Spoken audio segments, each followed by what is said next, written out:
My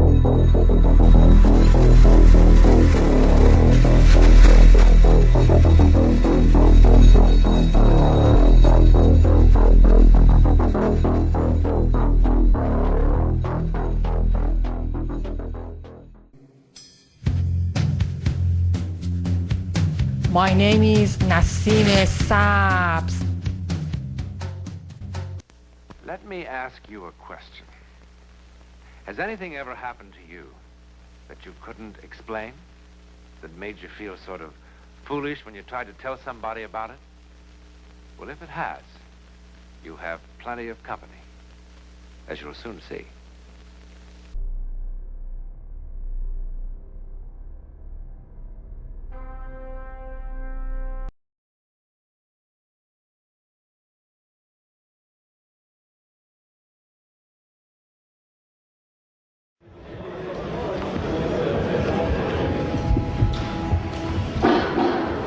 It's okay. The subject of this speech is a topic which has been discovered recently and which may not exist at all. I may be talking about something that does not exist. Therefore, I'm free to say everything or nothing. I, in my stories and novels, often write about counterfeit worlds, semi-real worlds, as well as deranged private worlds, inhabited often by just one person, while meantime the other characters either remain in their own worlds throughout or are somehow drawn into one of the peculiar ones. This theme occurs in the corpus of my 27 years of writing. At no time did I have a theoretical or conscious explanation for my preoccupation with these pluriform pseudo-worlds, but now I think I understand. What I was sensing was the manifold of partially actualized realities lying tangent to what evidently is the most actualized one, the one which the majority of us, by consensus gentium, agree on. Later that day, back home again, but still deeply under the influence of the sodium pentothal, I had a short, acute flash of recovered memory. Then, in mid-March, a month later, the total body of memories, intact and entire, began to return. You are free to believe me or to disbelieve, but please take my word on it that I am not joking. This is very serious, a matter of importance. At that time, I had no idea what I was seeing. It resembled nothing that I had ever heard described. It resembled plasmic energy. It had colors. It moved fast. It collected and then dispersed. But what it was, what he was, I am not sure even now. In other words, it's a common theme in my writing that a dark-haired girl shows up at the door of the protagonist and tells him that his world is delusional, that there's something false about it. Well, this did finally happen to me. I even knew that her hair would be black. I had an actual complete sense of what she would look like and what she would say. She did appear, she was a total stranger, and she did inform me of this fact, that some of my fictional works were in a literal sense true. I wrote out these dreams in novel after novel, story after story. To name two in which this prior ugly present obtained most clearly, I cite The Man in the High Castle and my 1974 novel about the U.S. as a police state called Flow My Tears, the Policeman Said. I'm going to be very candid with you. I wrote both novels based on fragmentary residual memories of such a horrid slave state world. People claim to remember past lives. I claim to remember a different, very different present life. I know of no one who has ever made this claim before, but I rather suspect that my experience is not unique. What perhaps is unique is the fact that I'm willing to talk about it. We are living in a computer-programmed reality, and the only clue we have to it is when some variable is changed and some alteration in our reality occurs. We would have the overwhelming impression that we were reliving the present, déjà vu, perhaps in precisely the same way, hearing the same words, saying the same words, I submit that these impressions are valid and significant. And I will even say this, such an impression is a clue that at some past time point, a variable was changed, reprogrammed as it were, and that because of this, an alternative world branched off. So you want to understand the Mandela Effect. So this is exactly what the Mandela Effect is. And this is literally exactly what's happening in real reality. This is like the objective, factual truth. And this isn't theory or anything like that. So, you know, there's a whole bunch of theories on YouTube and on the internet, and they don't know what the frick they're talking about because they haven't been in it like I've been in it. They haven't looked at the devil face to face like how I've looked at the devil and had the devil talk to me. Now, going to the Mandela Effect. Okay, so let's speed up a little bit and let's jump a little bit later in time. So by this time, Adam and Eve were on the earth, okay? Everything was all good, okay? But what happened? What happened? The sin happened. You know, people argue about what the sin was. For what I'm telling you, it's irrelevant what the sin was. It was just something really bad. Okay, Adam and Eve did something really bad, okay? So what happened was, okay, when Adam and Eve sinned, whatever it was, doesn't matter, but it was bad, and God didn't like it. It was actually terrible. So when Adam and Eve sinned, and the devil was tricked Adam and Eve into sinning, what happened was, that's the original, quote-unquote, Mandela Effect. That's the original reality. That's the original reality shift. Okay, but what does it actually mean?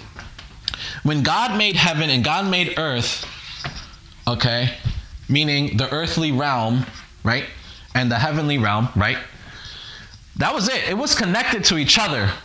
Heaven and earth were directly connected to each other as one reality, okay, as one dimension. There was only one dimension, the dimension of heaven and earth. Okay, that's it. It was just one thing together, connected. Okay, but after the sin, God disconnected earth from heaven, okay, and God quarantined earth, okay, meaning the earthly reality, which is earth and all the planets in the universe, right, in the black of space, okay, he quarantined it, okay. What happened was, the sin, okay, the sin of Adam and Eve fractured reality, okay, and fractured the invisible wave energy of the reality into separate pieces. So now you have alternate dimension. Okay, so this is where the first alternate dimension came from. The first alternate dimension came from when Adam and Eve sinned. God had to quarantine the earthly realm of the universe and all the planets along with the earth, quarantine it away from heaven, okay, and have all of the fallen angels also quarantined inside, okay, as well. You know, I don't believe the book of Job that says that God allowed the devil to go into heaven to talk to God. Like, I don't believe that. I believe that story was not literal. Okay, I believe that was a figurative thing. I don't believe that actually happened, in my opinion. Okay, that's just my opinion. People will argue with me about that. That's fine, but that's what I think. Okay, so from the sin, okay, the sin is the thing. Okay, what is causing all these alternate dimensions to be created? Okay, what is causing it? What's causing it is the sin is causing it. What is sin? Sin, okay, is a anti-life, destructive, anti-God act.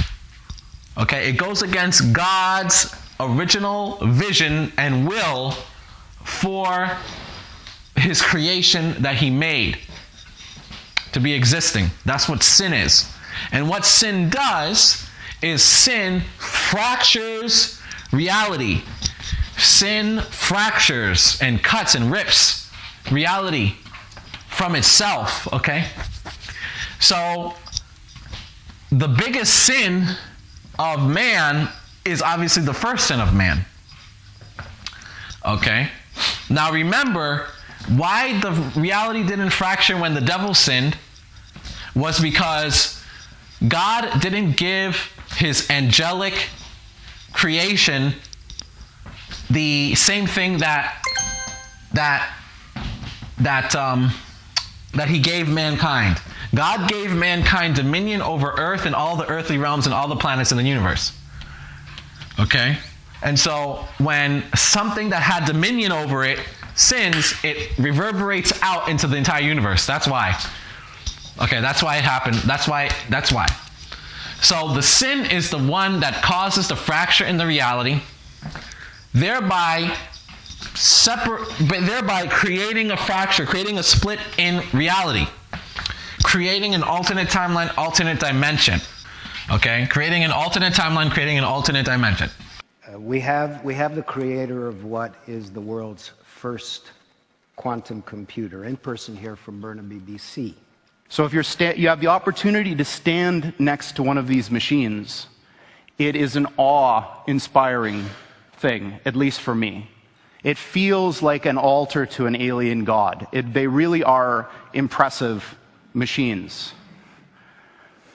At the heart of this big box is a tiny chip about the size of your thumbnail.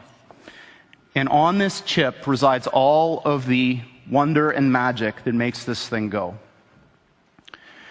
I'm not going to describe in any mathematical detail how it all works, but let me give you an analogy. In quantum mechanics, there's this concept that a thing can exist in two states which are mutually exclusive at the same time, quote unquote. And I'm using those words because the English language was developed before we had concepts to describe what these things actually are doing. But I'm going to give you a roundabout way of understanding this. Imagine that there really are parallel universes out there, and now imagine you have two that are exactly identical in every respect, all the way out to the horizon as far as we can see, down to the last little atomic detail of every single thing, with only one difference. And that's the value of a little thing called a qubit on this chip, which is a contraction of quantum bit. And that qubit is very much like a bit or a transistor in a conventional computer. It has two distinct physical states, which we call 0 and 1 for bit. In a conventional computer, these are mutually exclusive. That device is either one or the other and never anything else. In a quantum computer, that device can be in this strange situation where these two parallel universes have a nexus, a point in space where they overlap. And when you increase the number of these devices, every time you add one of these qubits, you double the number of these parallel universes that you have access to. Until such time when you get to a chip like this, which is about 500 of these bits, you have something like 2 to the 500th power of these guys living in that chip.